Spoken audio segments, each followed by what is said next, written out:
Paz y bien, hermanos, en la divina sencillez de las parábolas de Jesús. Homilía para el domingo 16 del tiempo ordinario, escuchando el Santo Evangelio según San Mateo, en el capítulo 13, que es el capítulo de las parábolas, en los versículos 24 al 43. Les propuso otra parábola. El reino de los cielos se parece a un hombre que sembró buena semilla en su campo. Pero mientras los hombres dormían, un enemigo fue y sembró cizaña en medio del trigo y se marchó.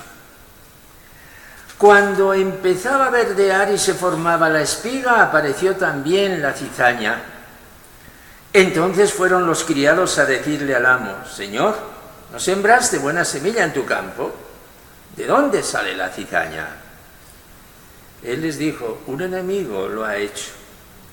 Los criados le preguntan: ¿quieres que vayamos a arrancarla? Pero él les respondió: no, que al recoger la cizaña podéis arrancar también el trigo. Dejadlos crecer juntos hasta la siega. Y cuando llegue la siega diré a los segadores: arrancad primero la cizaña y atadla en gavillas para quemarla, y el trigo almacenadlo en mi granero. Les propuso otra parábola.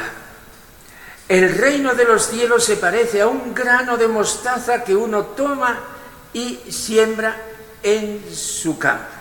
Aunque es la más pequeña de las semillas, cuando crece es más alta que las hortalizas, se hace un árbol hasta el punto de que vienen los pájaros del cielo a anidar en sus ramas.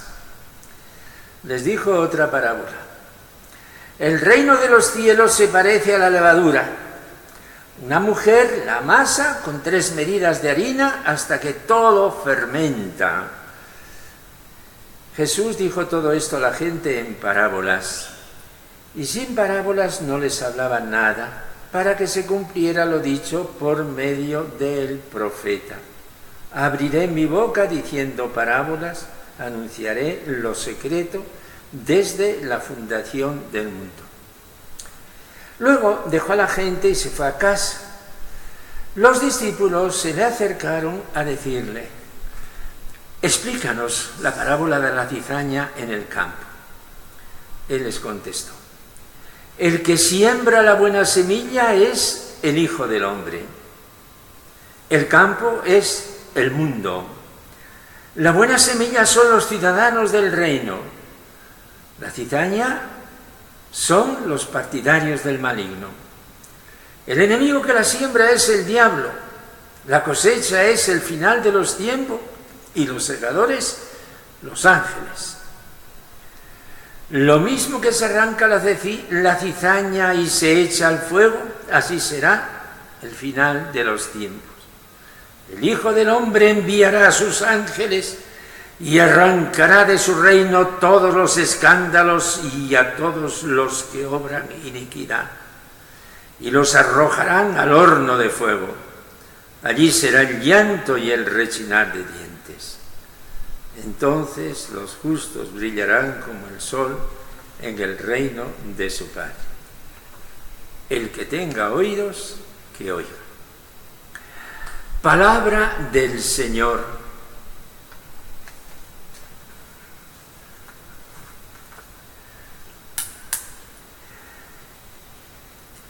Hermanos, el Evangelio que acabamos de proclamar es exactamente la secuencia del Evangelio del domingo anterior.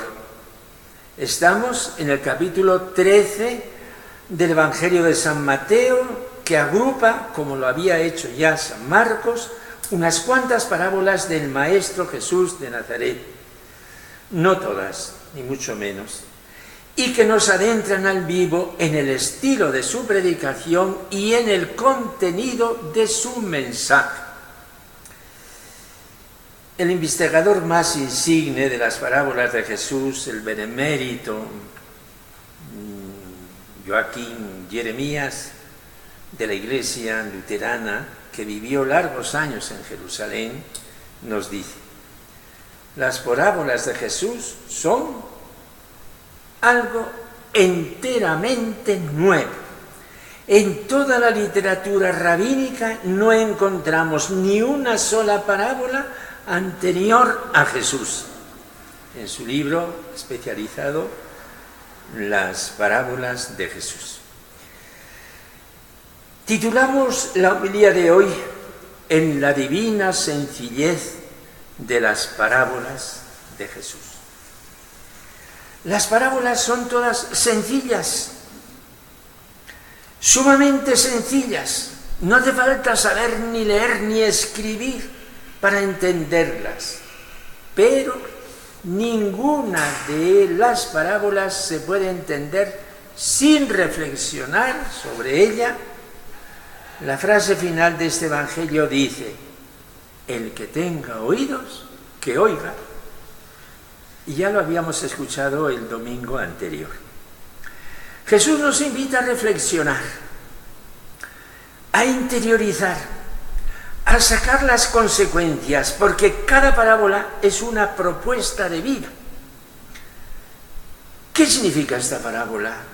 Y Jesús responde: piénsatelo tú, yo te he dado la pista, sigue por ahí, saca las consecuencias. Si no das un paso adelante, nunca la comprenderás. Las cosas de Dios, hermanos, son así. Solo se comprenden cuando se las vive. Este es un criterio fundamental de muchísimas consecuencias. Por ejemplo, de la pureza solo pueden hablarnos las personas puras. En el texto de hoy se recogen 3 parábolas de Jesús. La del trigo y la cizaña, que se explica luego con sus detalles, acaso, alegorizándola a la comunidad cristiana. Y luego 2 parábolas paralelas, una que corresponde a los trabajos agrícolas, que siembra un grano de mostaza, propios del hombre, y la otra que corresponde a los trabajos caseros propios más bien de la mujer, que amasa y mete la levadura. La masa luego se expande y crece. Parábola del trigo y la cizaña.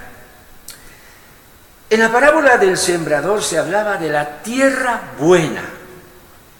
Hoy se nos habla de la buena semilla. Se dice al principio: un hombre que siembra buena semilla en su campo.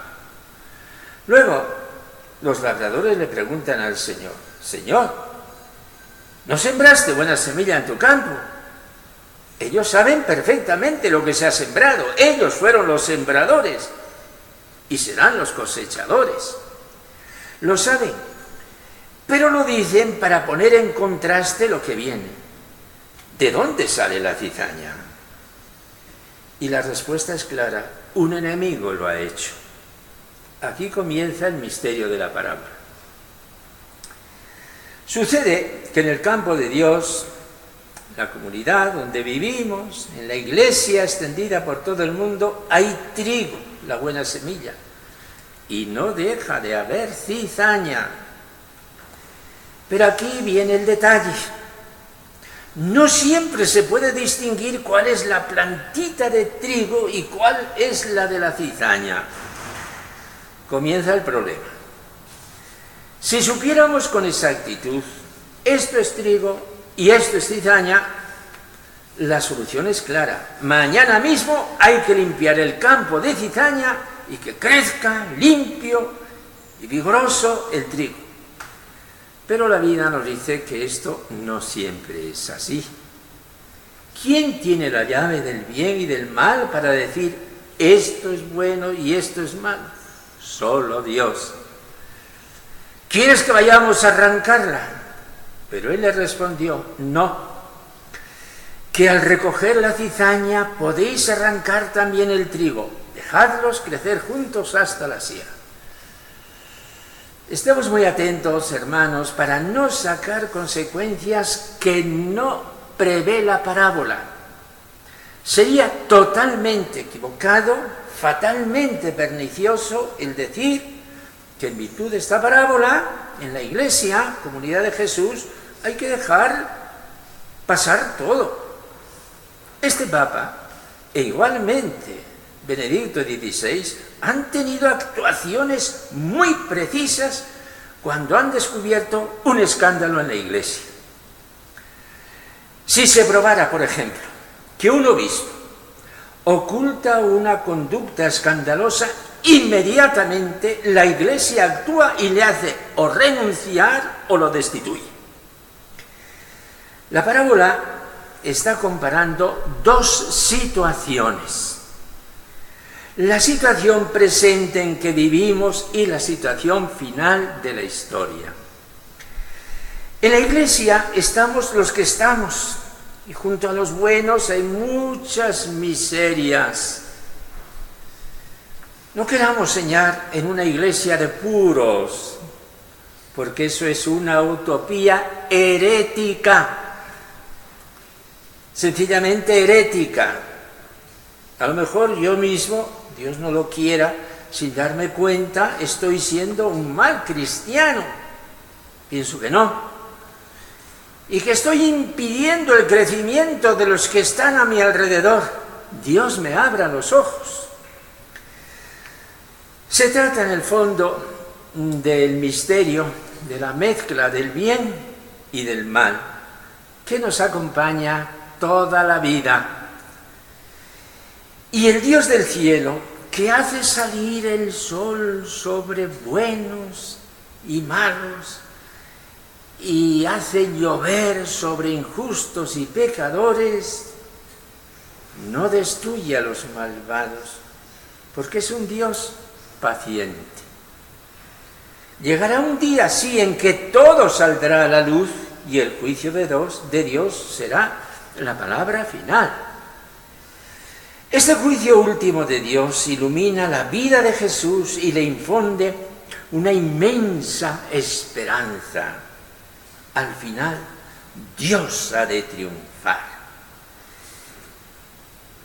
Y por eso trabaja Jesús.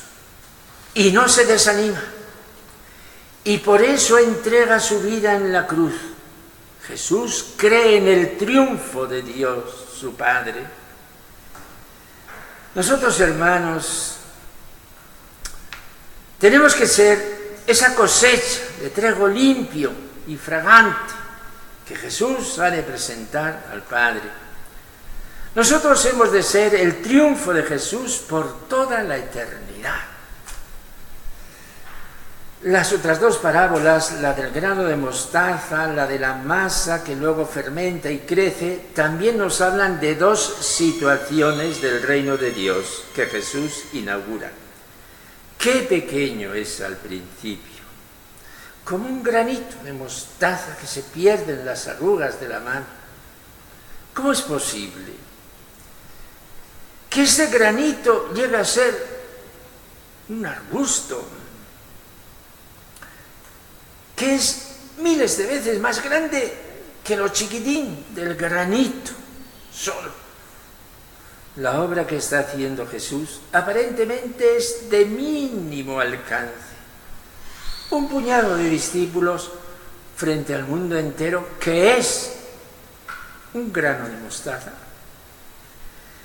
Y Jesús, que va a morir muy joven, cuando tenía tanto que hacer por delante, si viviera 60, 80 años, confía plenamente en Dios.